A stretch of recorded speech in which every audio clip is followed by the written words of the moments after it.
राष्ट्रवादी काँग्रेस शरदचंद्र पवार पक्षाचे प्रदेशाध्यक्ष शशिकांत शिंदे साहेब आपल्याला संबोधित करणार आहेत। तत्पूर्वी आत्ता महानगरपालिकेच्या निवडणुका महाराष्ट्रभर होत असताना महाराष्ट्रात वेगवेगळ्या ठिकाणी वेगवेगळ्या प्रकारच्या आघाड्या तयार होऊन काल उमेदवारी अर्ज भरण्याचा शेवटचा दिवस होता। राजकारणामध्ये अनेक घडामोडी घडत असताना आजची ही पत्रकार परिषद यासाठी होत आहे की आंबेडकरी चळवळीतील एक काही कार्यकर्ते, पदाधिकारी, संघटना आदरणीय शरद पवार साहेबांच्या पुरोगामी आणि धर्मनिरपेक्ष विचारावर श्रद्धा ठेवून, विश्वास ठेवून पाठिंबा देत आहेत। त्याच्यामध्ये रिपब्लिकन पक्ष खोरीपा गटाचे अध्यक्ष भाऊ निर्भवणे, ब्लॅक पॅन्थरचे अध्यक्ष सुभाष देसाई, आरपीआय आठवले अध्यक्ष दीपक निकाळजे, प्रदेश अध्यक्ष बाळासाहेब पवार असे हे सगळेजण पाठिंबा देण्यासाठी आज या ठिकाणी आलेले आहेत। त्यांची पत्रही इकडे प्राप्त झालेली आहेत, यापूर्वी त्यांच्याशी चर्चाही झालेली आहेत। त्या पार्श्वभूमीवर मी ब्लॅक पॅन्थरचे अध्यक्ष सुभाष देसाई यांना विनंती करतो आपलं 2 मिनिटांमध्ये मनोगत व्यक्त करावं। त्यानंतर दीपक निकाळजे आरपीआयचे गटाचे अध्यक्ष बाळासाहेब पवार हेही आपलं मनोगत व्यक्त करतील। सर्वांना जय भीम। मी ब्लॅक पॅन्थर पक्षाचे अध्यक्षच्या वतीनं आदरणीय माननीय शरदचंद्रजी पवार साहेब यांच्या पक्षाला पाठिंबा देत असताना आमची भूमिका त्यांनी नेहमी आयुष्यभर जपलेली पुरोगामी आणि महापुरुषांची विचारधारा आणि विशेषतः मराठवाडा विद्यापीठासाठी आदरणीय शरद पवार साहेबांनी प्रचंड दिवस संघर्ष चालू असताना नामांतराचं नाव जे दिलं होतं डॉक्टर बाबासाहेब आंबेडकरांचं, त्याचबरोबर महाराष्ट्रामध्ये पहिलं किंबहुना भारतामध्ये पहिल्यांदा 33% आरक्षण महिलांना दिलं होतं। याचबरोबर राष्ट्रवादी काँग्रेस पक्षानं कधी जाती, धर्म, पंथ, वंश याला थारा न देता बहुजन समाजाला जवळ करून भारत माझा देश आहे, सारे भारतीय माझे बांधव आहेत, याचबरोबर स्वातंत्र्य, समता आणि बंधुता या विचारधाराला लोकशाही व संविधानिक मार्गाने जपलेला आहे। आणि आज महाराष्ट्राला नाही तर देशाला गरज आहे की आदरणीय शरदचंद्रजी पवार साहेबांच्या विचारधारेची, कारण हा देश स्वातंत्र्य, समता, बंधुता याचबरोबर तळागाळातील बहुजन समाजाला, याचबरोबर राष्ट्रवादी काँग्रेस पक्षाचे आदरणीय शरदचंद्रजी पवार यांनी विकासाची नांदी सुरुवात करत असताना त्यांनी सामाजिक, आर्थिक, शैक्षणिक, सांस्कृतिक, औद्योगिक, कृषीप्रधान या सर्व विषयावर त्यांनी काम केलेलं आहे। किंबहुना या महाराष्ट्राला दिशा दिलेली आहे, देशाला दिशा दिलेली आहे। आणि अशा पद्धतीमध्ये देखील त्यांनी आमच्यासारख्या बहुजन समाजाला जवळ करण्याचं काम केलं। त्यामुळे आम्ही ब्लॅक पॅन्थर पक्षाच्या वतीनं त्यांना राष्ट्रवादी काँग्रेस पक्षाला जाहीर पाठिंबा देत आहोत। पत्र साहेबांच्या हातात बसूनच घे।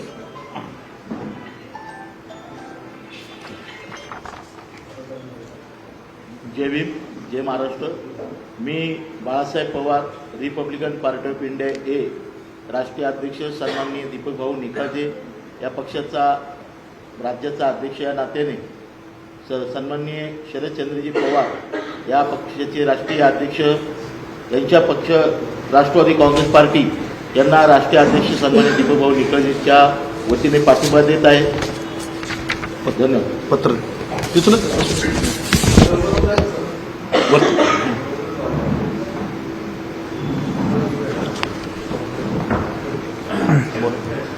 आज पत्रकार परिषदेमध्ये आलेल्या सर्व पत्रकारांचं मनापासून स्वागत करतो। नवीन वर्षाच्या आपल्याला शुभेच्छा देतो आणि महाराष्ट्रातल्या जनतेला, देशाच्या जनतेला सुद्धा नवीन वर्षाच्या शुभेच्छा देतो। हे देत असताना महाराष्ट्रामध्ये महापालिका, महानगरपालिकेच्या निवडणुकीची रणधुमाळी सुरू आहे। अशामध्ये आदरणीय शरदचंद्र पवार साहेबांचा अनेक वर्षाचा असलेला या पुरोगामी विचाराच्या पाठीमागे काही पक्षांनी पाठिंबा देण्याच्या संदर्भातला निर्णय घेतलेला आहे आणि त्या पाठिंब्याच्या संदर्भातून आज प्रेस बोलवलेली असताना आपण आलेल्या सर्व पत्रकारांचं सुद्धा स्वागत करतो। त्यामध्ये रिपब्लिकन पक्ष, खोब्रागडे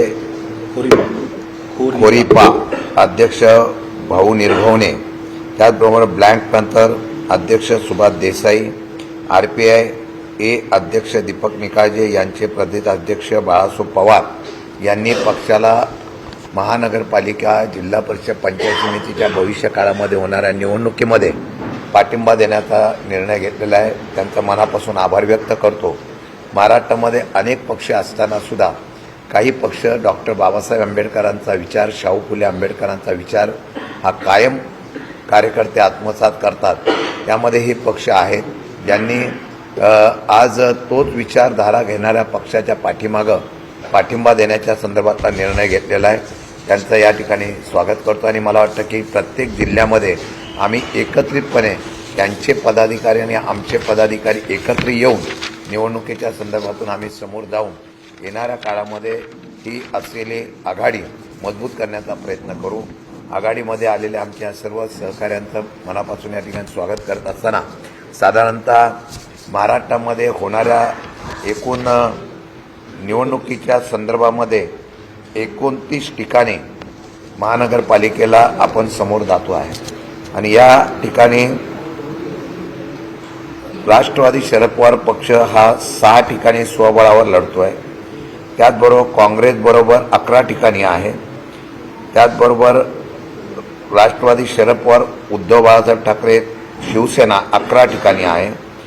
त्याच्याचबरोबर मनसेबरोबर 5 ठिकाणी आहे आणि NCP अजितदादा गटावर 3 ठिकाणी आहे व इतर पक्षाच्या बरोबर पनवेल, कोल्हापूर, सांगली, जळगाव, अमरावती, इचलकरंजी, वसई, विरार या ठिकाणी 7 ठिकाणी आम्ही अलायन्स करतो आहे. वेगवेगळ्या पक्षाचे असलेल्या अलायन्स करत असताना साधारणतः 2869 पैकी 700 ते 750 ठिकाणी आम्ही निवडणुकीला उमेदवार उभे केलेले आहेत. मला वाटतं की येणाऱ्या काळामध्ये या असलेल्या निवडणुकीच्या समोर जात असताना जिथे आमचा अलायन्स आहे त्याबरोबर आम्ही काम करत असताना या असलेल्या अलायन्सच्या माध्यमातून तिथे यश मिळवण्यासाठी 100% आम्ही प्रयत्न करू. आघाडी असेल त्या आघाडीच्या बरोबर काम करण्याच्या बाबतीमधली भूमिका घेऊ आणि चांगल्या प्रकारचा महाराष्ट्रातल्या लोकांना सध्याच्या राजकारणामध्ये ज्या पद्धतीने राजकारण आहे त्या राजकारणामध्ये लोकांच्यासाठी ही निवडणूक आहे. सामान्य कार्यकर्त्यांना निवडणुकीला संधी मिळालेली आहे. त्याला मत देण्याच्या बाबतीमधला एकत्रित कार्यक्रम आम्ही येत्या काळामध्ये एक वेगळ्या प्रकारचा एक अजेंडा घेऊन आम्ही समोर जाऊ. अजेंडासुद्धा एकत्रितपणे आम्ही त्या ठिकाणी प्रसिद्ध करू आणि तशा पद्धतीने विशेषतः मुंबईमध्ये आपल्याला ह्या मुंबईच्या असलेल्या निवडणुकीला फार महत्त्व प्राप्त आहे. कारण राज्य आणि इतर राज्य अशा प्रकारचा वाद सध्या मुंबईमध्ये आहे. महाराष्ट्रामधल्या नेत्यांच्या व्यतिरिक्त सुद्धा इतर राज्यातल्या नेत्यांना सुद्धा प्रचारासाठी बोलवलं जातं एखाद्या पक्षाकडून. याचा अर्थ प्रांतवाद आणि आता भाषिकवाद याच्यावर धर्मवादाच्या व्यतिरिक्त सुद्धा आता प्रचाराला वेगळं महत्त्व प्राप्त झालंय का अशा प्रकारची शंका येते. खरं म्हणतं तर महाराष्ट्र आणि मुंबई हा विभाजन करण्याच्या संदर्भातली शंका जी आहे त्या शंकेला आज अशा पद्धतीने वेगवेगळ्या प्रकारच्या समाजाच्या, वेगवेगळ्या प्रकारच्या राज्याच्या नेत्यांना बोलवून तशा पद्धतीने निवडणूक जिंकण्याच्या संदर्भातलं मनसुबे करत आला असेल तर महाराष्ट्रातली राहणारी जनता जी आहे ती सर्व धर्म समभावाची आहे. तिला एकत्र घेऊन मुंबईमधली निवडणूक आम्ही ताकदीने लढवण्याच्या संदर्भातला निर्णय घेऊ.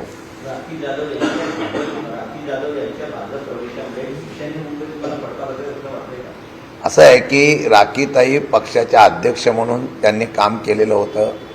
ते करत असताना शेवटच्या सकाळपर्यंत ते पक्षाच्या बरोबर बैठकीमध्ये होत्या.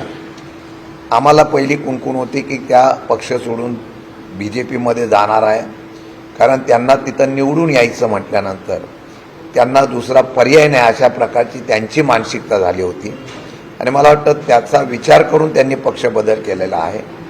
पक्षातला कोण निवडून गेला, आता आम्ही प्रभारी अध्यक्ष म्हणून लगेच कांबळेंना केलेला आहे, सोहेलला केलेला आहे, कार्याध्यक्ष 2 समाजाच्या लोकांना आपण या पक्षामध्ये अध्यक्ष आणि प्रभारी अध्यक्ष कार्याध्यक्ष म्हणून आपण नेमलेला आहे. कोणत्या जाण्याने काय फरक पडतो त्याच्यापेक्षा या असलेल्या निवडणुकीला आपण त्यांची पोकळी दूर करून म्हणजे त्यांची रिक्त झालेली जागा दूर करून आपण निवडणुकीला आम्ही समोर जाणार आहे. त्यामुळे काही फरक पडेल असं मला वाटत नाही. मागच्या 2-2.5 वर्ष ज्यांच्या विरोधामध्ये आपण संघर्ष केला, मुंबईमध्ये ज्यांना पक्ष बुजवण्याचं काम केलं, ते व्यक्ती तुमच्या पक्षाला सोडून गेले. त्यांचं असं म्हणणं होतं की काही वेळेला पक्षाचे जे सदस्य आहेत ते 52 जणांची तुम्ही तयारी केली होती, तर सर्वांना राष्ट्रवादीमध्ये जा अशा पद्धतीचे आदेश देण्यात आले आणि त्यामुळं ज्यांच्या विरोधात आपण संघर्ष केला त्यांच्यामध्ये जाऊन आपण प्रवेश करून कशी काही निवडणूक लढवायची अशा पद्धतीचा प्रश्न निर्माण होता. तुला अशा पद्धतीचे तुम्ही आदेश दिले होते का? आणि तुमचे जवळपास 8 ते 9 जण असे आहेत त्याचं तिकीट घेतलं त्यांच्याकडून, याबद्दल काय म्हणतात? अलायन्स झालं होतं त्यावेळेला अलायन्सच्या चर्चेमध्ये मी होतो, जयंत पाटील साहेब होतो. आम्ही दोघंही शिवसेनेच्या बरोबर अलायन्स करण्याच्या बाबतीमधली पहिल्यापासून आमची भूमिका होती. आघाडी म्हणून आम्ही चर्चा करत होतो. मुंबईमधल्या निवडणुकीमध्ये काँग्रेसने मनसे असेल तर आम्ही एकत्र येणार ना अशी भूमिका घेतल्यानंतर आम्ही आघाडीचा धर्म म्हणून शिवसेनेबरोबर कायम राहिलो होतो. आमच्या लोकांची मागणी ही 50 जागाच्या वरती होती. ती कमी कमी करत करत त्याला अनेक वर्षापासून कार्यकर्ते असतात, त्यांना संधी मिळते म्हणून ती आम्ही साधारणतः 30-35 वर आणली होती. त्यामध्ये चर्चा होत असताना बऱ्याच लोकांना आम्ही इच्छा असताना सुद्धा संधी देऊ शकलो नाही, ही वस्तुस्थिती आहे.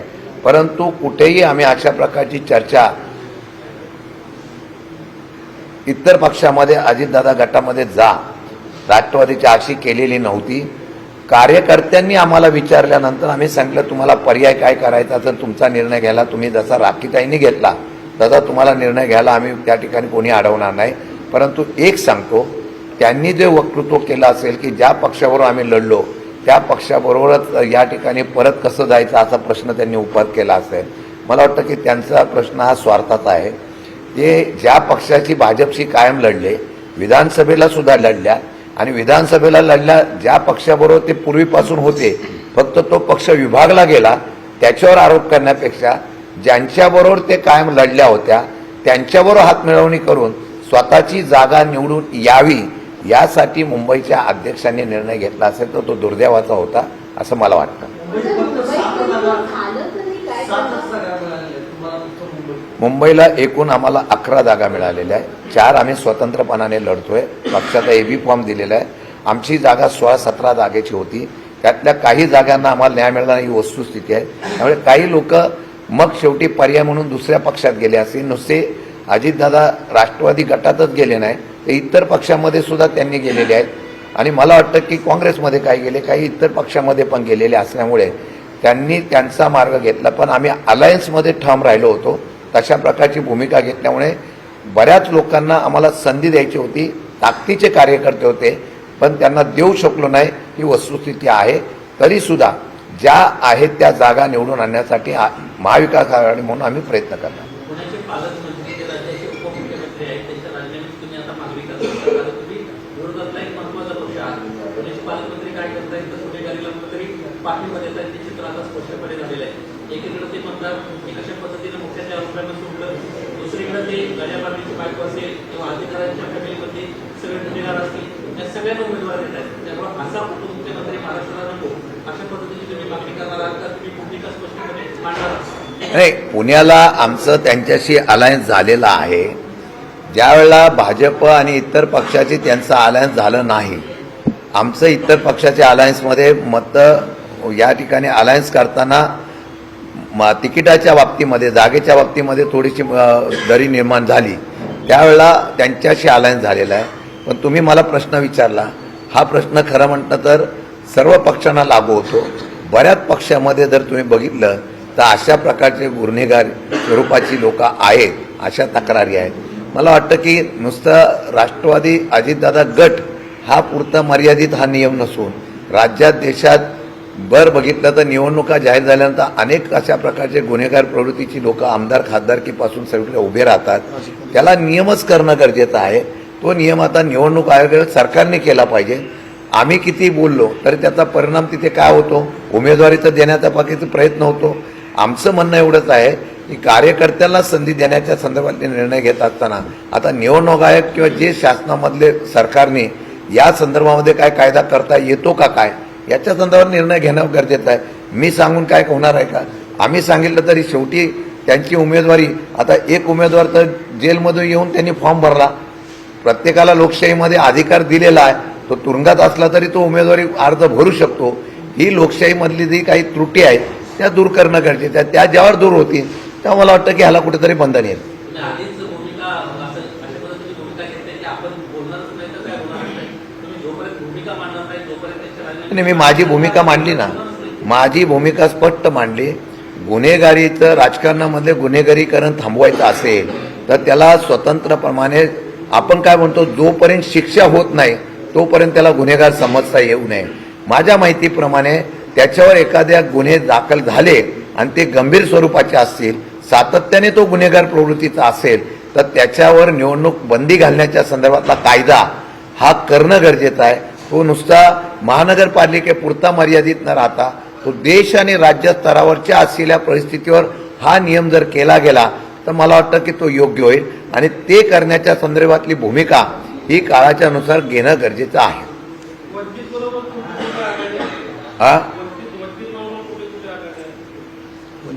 वंचितमध्ये बऱ्याच ठिकाणी आमची आघाडी आकडेवारी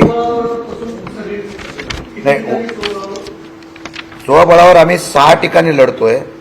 11 ठिकाणी काँग्रेस बरोबर आहोत, 11 ठिकाणी उद्धव बाळासाहेब ठाकरे पक्षाबरोबर आहोत. त्याचबरोबर महानवनिर्माण सेनेबरोबर 5 ठिकाणी आहे, NCP बरोबर 3 ठिकाणी आहे आणि इतर ठिकाणी 7 ठिकाणी आहे. त्यामध्ये माझ्या माहितीप्रमाणे वंचितची कोल्हापूरमध्ये वंचित बरोबर आहे, त्याच्याबरोबर जळगावमध्ये वंचित बरोबर आहोत. त्यानंतर अजून अमरावतीमध्ये त्यांच्याबरोबर आहे. अशा प्रकारची 3-4 ठिकाणी आम्ही वंचित बरोबर आहोत.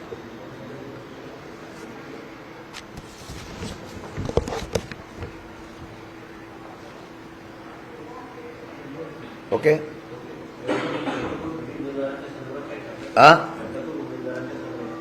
आमच्याकडे बंडखोरी झालीच नाही.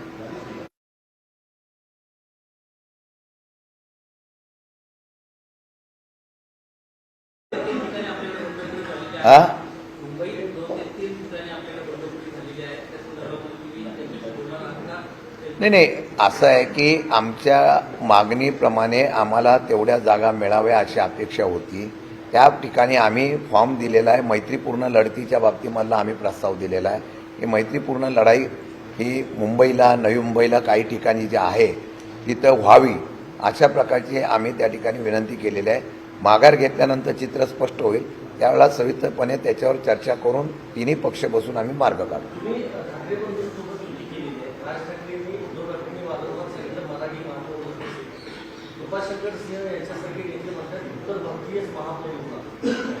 नाही, असं आहे की शेवटी महाराष्ट्रामध्ये जो महाराष्ट्र आहे आणि जी मुंबई आहे त्याची ओळख जी आहे ती महाराष्ट्राची आहे, महाराष्ट्राच्या मातीशी आहे.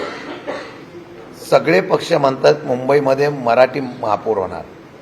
आता एखादा व्यक्ती जर भाषिक वाद निर्माण करत आहे, हे राजकीय स्ट्रॅटेजी असू शकते. ही मताच्यासाठी राजकारण आता विकासाच्या ऐवजी मतामध्ये जातं, ते विकासाच्या ऐवजी धर्मावर आणि जातीवर आणि भाषेवर जायला लागलं. मी मगाशीच सांगितलं, हे दुर्दैवाचं आहे. हे महाराष्ट्राच्या राजकारणाची, देशाच्या राजकारणाची ओळख ही विकासाच्या माध्यमातून. महानगरपालिकेला प्रचार काय पाहिजे, विकासावर गेला पाहिजे. आम्ही काय प्रगती केली, काय करणार आहोत. परंतु अशा पद्धतीने जाणीवपूर्वक अशा प्रकारच्या बातम्या देणं म्हणजे ही राजकारणाची एक स्ट्रॅटर्जी असू शकते आणि मला वाटतं ते दुर्दैव आहे. मला वाटतं ज्या पक्षाचे ते नेते आहेत त्या पक्षाने आता त्यांची भूमिका स्पष्ट करावी की आपण या भूमिकेशी त्यांचं मत काय. मला वाटतं की ते अशा पद्धतीने कृपाशंकर सिंग जर म्हणाले असतील तर त्यांच्या भाजपने त्यांची आता ही भूमिका जी आहे ती स्पष्ट करणं गरजेचं आहे. नगरपालिका नगरपंचायत निवडणुकीमध्ये आपले नेते कुठे अशा पद्धतीचा प्रश्न येत होता, कारण ज्या पद्धतीने सभा होऊन अपेक्षित होतं सगळ्या सभांचं आहे. किमान महानगरपालिका निवडणुकांमध्ये आपल्या कार्यकर्त्यांना बळ देण्यासाठी आपण काही प्लॅन केलाय का, सभांचं आयोजन केलंय का, मुंबईमध्ये कशा पद्धतीचं निवडणूक? आम्ही प्रचारांची, स्टार प्रचारकांची यादी तयार केलेली आहे. 40 जणांच्या यादी आहे. माझ्या माहितीप्रमाणे मागच्या निवडणुकीच्या वेळेला पिरियड फार कमी होता आणि बरेच नेते तिथल्या निवडणुकीमध्ये अडकले होते. मी स्वतः महाराष्ट्रामध्ये फिरलेलो आहे. बरेच बाकीचे नेते सुद्धा राष्ट्रवादीचे आमचे महाराष्ट्रामध्ये फिरलेले आहेत. माझ्या माहितीप्रमाणे त्यावेळेला वेळ कमी होता, पण आत्ता आम्ही प्लॅनिंग केलेले आहेत. आत्ताच मी आढावा घेतलेला आहे. कुठे कुठे आता माघार घेतल्यानंतर प्रचाराच्या बाबतीमध्ये स्टार प्रचारक फिरतील आणि प्रत्येक ठिकाणी विशेषतः मुंबई, नवी मुंबई वगैरे ह्या सगळ्या पुन्हा पिंपरी चिंचवड अशा बऱ्याच ठिकाणी नेत्यांच्या सभा होतील आणि तशा प्रकारचं नियोजन प्रचाराचं आम्ही चांगल्या प्रकारचं नियोजन केलेलं आहे.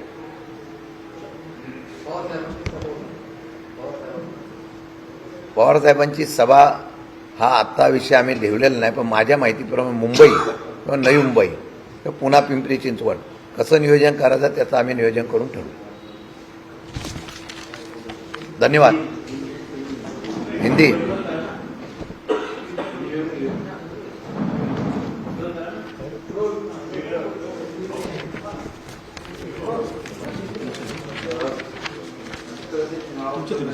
कई जगह पर चाहे महाविकास आघाड़ी हो या महायुति हो, अलग अलग एनसीपी आज महाराष्ट्र में हर जगह पे होने वाले महानगर पालिका के चुनाव में स्वतंत्र 6 जगह पे लड़ रही है. 11 जगह पे कांग्रेस के साथ है. उबाटा और मनसे के साथ 16 जगह पे है और एनसीपी अजीत दादा गठ के साथ 30 जगह पे है और अदर अलायंस जो हमारा अन्य पक्ष से हुआ है, शेका पक्ष, आप, वंचित, और वहाँ पे जो है 7 जगह पे हमारी अलायंस हो रही है और कम से कम 700 सवा 700 कैंडिडेट हम लोग खड़ा कर रहे हैं.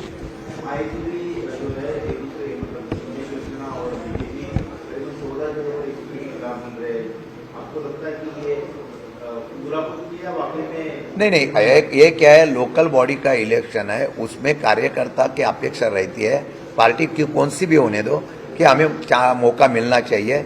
इसके लिए जब भी जगह का बंटवारा होता है उसमें अगर कोई युति या महाविकास आघाड़ी में एक मत नहीं होता है तो वो अपने आप अलग अलग लोकल लेवल पे लड़ते हैं. मेरे ख्याल से कुछ जगह पे उनके अलायंस नहीं हुई है, इसलिए वो स्वतंत्रता लड़ रही है.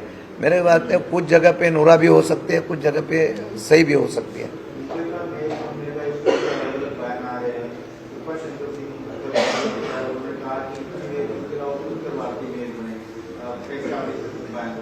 मेरे ख्याल से ये बात इलेक्शन में निकलना दुर्भाग्य की बात है. हमारा चुनाव हर पार्टी का विकास के मुद्दे पे होना चाहिए, चाहे मुंबई महानगर पालिका हो या और महानगर पालिका हो. लेकिन मैं देख रहा हूँ कुछ सालों में इस देश में, राज्य में और कारपोरेशन के चुनाव में भी अभी धर्मवाद आ रहा था, अभी भाषिकवाद आ रहा है, अभी राज्य का वाद है, प्रांतवाद आ गए. मेरे ख्याल से ये वोटों के लिए, मतों के लिए अगर ऐसी तरह से बंटवारा करना तो दुर्भाग्य की बात है, वो गलत है. इलेक्शन हो जाता है लेकिन बाद में उसके परिणाम जो होते हैं आगे उसके चल के गलत होते हैं. मेरे ख्याल से जिस तरीके से कृपाशंकर सिंह ने ऐसा कहा होगा तो उनके पार्टी का भी डिसीजन उनको क्लियर करना पड़ेगा कि वो जो बोल रहे हैं उसके लिए उनकी पार्टी सहमत है क्या. अगर वो सहमत नहीं है तो उनको क्लेरिफिकेशन करना पड़ेगा, नहीं तो उनको बताना पड़ेगा कि वो जो बोल रहे हैं वैसे हमारा मेयर जो होगा वो विदाउट महाराष्ट्र का होगा, विदाउट बिगर मराठी होगा, उनको कहना पड़ेगा. आपकी पार्टी के बारे में जोर शोर से चर्चा है कि आपकी पार्टी एनडीए में शामिल होने वाली है, सुप्रिया मिनिस्टर होने वाली है, क्या सच्चाई है और सच में आप एनडीए के साथ जा रहे हैं? आज तो हम लोग आपके सामने तो पूरा चिट्ठा सामने रखा है. हम एनडीए के साथ जाने के लिए, कभी बीजेपी के साथ जाने के लिए पवार साहब ने कभी उसको मंजूरी नहीं दी थी. आज भी हम लोग विदाउट बीजेपी यहाँ पे अलायंस कर रहे हैं, यानी एनडीए के साथ जाने के लिए आज कोई उसमें बात ही नहीं है. आज आपके सामने मैंने खुला बात रखा है कि जहाँ पे विदाउट बीजेपी है वहाँ पे हम लोग अलायंस कर रहे हैं.